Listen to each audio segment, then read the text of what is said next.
పొట్టి శ్రీరాములు జిల్లా ఇందుకూరుపేట మండలం మైపాడు బీచ్ ఎంతో ప్రఖ్యాతిగాంచింది. ఇటీవల మైపాడు బీచ్కు వచ్చే సందర్శకులను ఆకర్షించే క్రమంలో బీచ్ స్పోర్ట్స్ బైక్ ని ఏర్పాటు చేసి ఆకర్షిస్తున్నారు.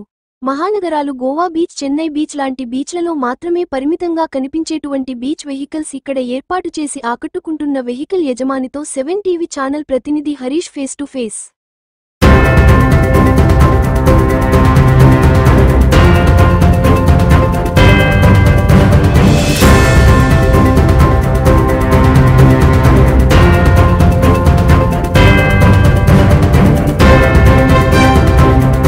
ఇప్పుడు మన మహానగరంలోకి మాత్రమే ఇప్పుడు పరిమితంగా ఉంటుంది ఇటువంటి స్పోర్ట్స్ వెహికల్స్ బీచ్ల్లో పెట్టేటువంటిది మీరు ఇక్కడ ఏర్పాటు చేశారు.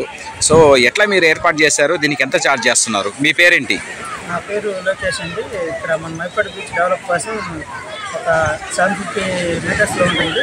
1% పెట్టి 200 కలెక్ట్ చేస్తాం. అదే డబుల్స్ కానీ ఇస్తే 300 కలెక్ట్ చేస్తాం. సో ఈ వెహికల్ అనేది మీరు ఎట్లా, మీకు ఓన్ థాట్ వచ్చిందా? అంటే మామూలుగా ఇది గోవా బీచ్లు అంటే పెద్ద పెద్ద సిటీస్లో మాత్రమే చూసుంటారు. సో ఇప్పుడు మన మైపాడు బీచ్లో కూడా మీరు స్టార్ట్ చేశారు. సో ఎట్లా మీ థాటా లేకపోతే ఎవరినైనా ఇన్స్పైర్ అయ్యి చేశారా?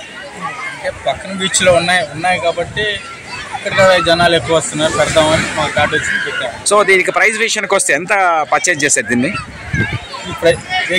వెహికల్ ప్రైస్ ఎంత? 2.5 పడింది వెహికల్. 2.5 lakh. ఎక్కడి నుంచి పర్చేజ్ చేశారు దీన్ని? ఢిల్లీ. సో దీనికి మామూలు పెట్రోలేనా, డీజిలా? అంటే మీరు ఇక్కడ రోజు సందర్శకులకి ఇక్కడ ఏర్పాటు చేసి ఛార్జింగ్ ఎంత? ఒక పర్సన్కి 200 ఛార్జ్ చేస్తారు. సో వెహికల్ అనేది రోజు మీకు క్యారీ చేసి వస్తారు. మీరు లోకలా? మీరు మీ పేరు? శాంతి కుమార్. ఓకే. ఇంకోటి, ఇప్పుడు మీకు రెగ్యులర్గా రోజుల కంటే కూడా సండేస్ ఎలా ఉంటుంది? ఇప్పుడు చూస్తే ఈరోజు తక్కువగానే ఉంది. ఇంకొకటి, ఇప్పుడు 5 తర్వాత ఇక్కడికి బీచ్కి అలౌ చేయడం లేదని పోలీసు వాళ్ళు చెప్పారనమాట. సో ఎందుకు, దీని కారణం ఏంటి? కారణం అంటే 5 లోపలికి వెళ్తే మనకి ఇబ్బంది ఏమైనా జరుగుతుంది. పోలీసులు ఉండరు, లోపల డ్యూటీ అయిపోతుంది. రీసెంట్గా ఒకసారి ఈ మధ్య ఇక్కడ బీచ్లో చనిపోయారని చెప్పేసి వార్తలు వచ్చాయి, మీకు తెలిసే ఉంటుంది. సో 5 నుంచి అలౌ చేయడానికి గల కారణం వాళ్ళు ఏం చెప్తున్నారంటే, సో ఈ సముద్రం యొక్క పోట్ అనేది ఎక్కువ ఉందని చెప్తున్నారు. అది నిజమేనా? నిజమే. ఓకే. 6 లోపలే మనకి పైకి ఇక్కడ దాకా వచ్చేస్తుంది. అంటే 6 తర్వాత రీచ్ అవుతా? పోట్ ఎక్కువ అయిపోతుంది.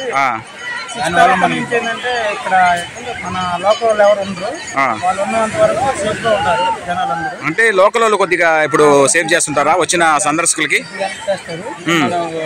ఉదయం 6 నుంచి సాయంత్రం 6 దాకా మన వాళ్ళు ఉంటారు కాబట్టి మనకి ఏ పని ఏం జరగదు.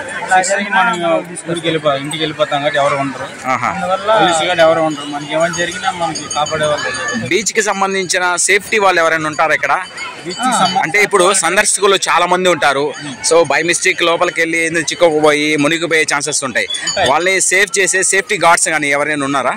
గజ ఈతగాళ్ళు అంటారు, అలాంటి వాళ్ళు ఉన్నారా? అయితే లేరు, ఉంటారు. సో బీచ్ వాళ్ళు ఏమైనా ఏర్పాటు చేయడానికి జరుగుతుందా ఇప్పుడు? అంటే ఇంత పెద్ద బీచ్ కదా మనకి. ఇప్పుడే రోడ్ స్టార్ట్ చేశారు. ఆ రోడ్ అయితే మనకి డెవలప్మెంట్ చేస్తారని చెప్పారు. ఓకే. రోడ్లు వేస్తున్నారు కదా, వదిలేస్తున్నారు. అది అయితే మనకి అన్న డెవలప్మెంట్ చేస్తారని చెప్పారు.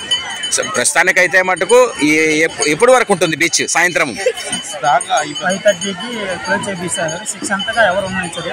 ఓకే. పోలీసు వాళ్ళ పాటి డ్యూటీ దిగేసి వాళ్ళు వెళ్ళిపోతారు. సో ఎవరు బీచ్ లో ఉండరు. 6 దాకా ఎవరిని అలౌ చేయరు. మీ పేరండి? నా పేరు లోకేష్.